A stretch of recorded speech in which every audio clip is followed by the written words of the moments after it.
Des souvenirs hantent les esprits. Des rendez-vous manqués et opportunités gâchées se rappellent aux gens. Dans les salons feutrés comme sur les réseaux sociaux, les mêmes questions reviennent, inoculant le doute. Traçant des parallèles quelque peu hâtifs, nombre d'observateurs affichent leur scepticisme. Se remémorant des accords de Paris, des accords d'Arambo ou du dialogue d'Angondje, ils alimentent la suspicion, pointant un doigt accusateur vers l'opposition, accusée tantôt de naïveté tantôt d'opportunisme.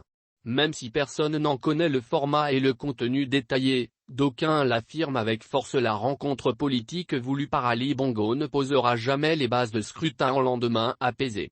Bien au contraire. Elle virera en jeu de dupes et se soldera inévitablement par un partage du gâteau, prélude au maintien voire au renforcement du statu quo. Pourtant, cette initiative reste à préciser. Sur les résultats attendus, comme sur son statut, ses modalités d'organisation, la nature des participants, le déroulement des séances ou les sujets à débattre, rien n'a encore été dit.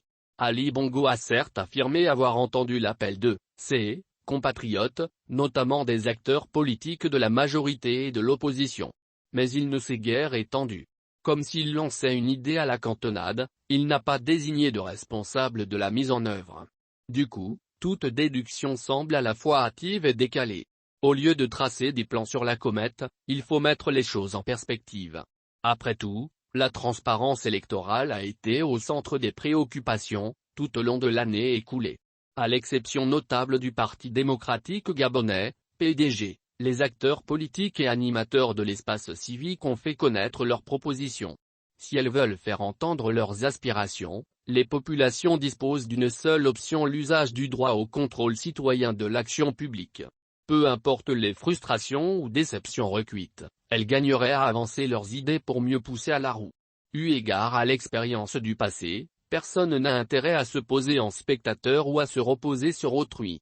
Au vu des enjeux, chacun doit faire valoir ce principe à valeur constitutionnelle: la participation directe à la direction des affaires publiques. Et pour cause, de la réussite de cette rencontre dépendra la crédibilité des futures élections présidentielles, législatives, locales et sénatoriales. De leurs résultats, découlera la destinée du pays et de chaque citoyen. De cela, il faut se souvenir et ne pas se morfondre ou jouer les Cassandres. Dans l'esprit de citoyens jouissant de leurs droits civils et politiques, l'attentisme ne doit pas supplanter l'engagement individuel. La résignation ne doit pas tuer l'espérance.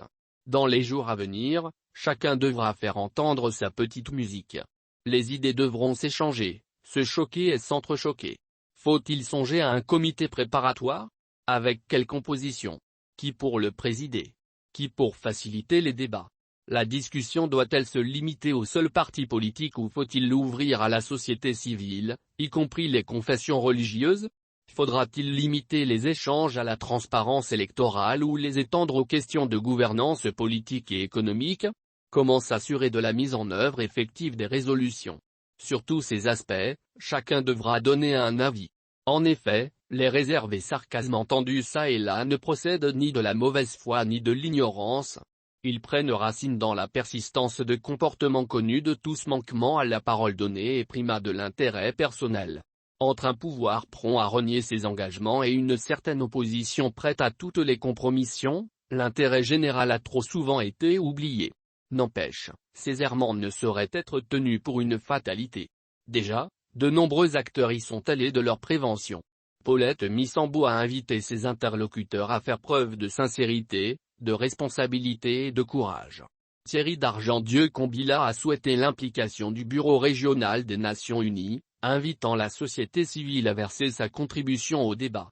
Quand bien même le PDG semble la galvauder, l'idée d'un dialogue inclusif fait son chemin.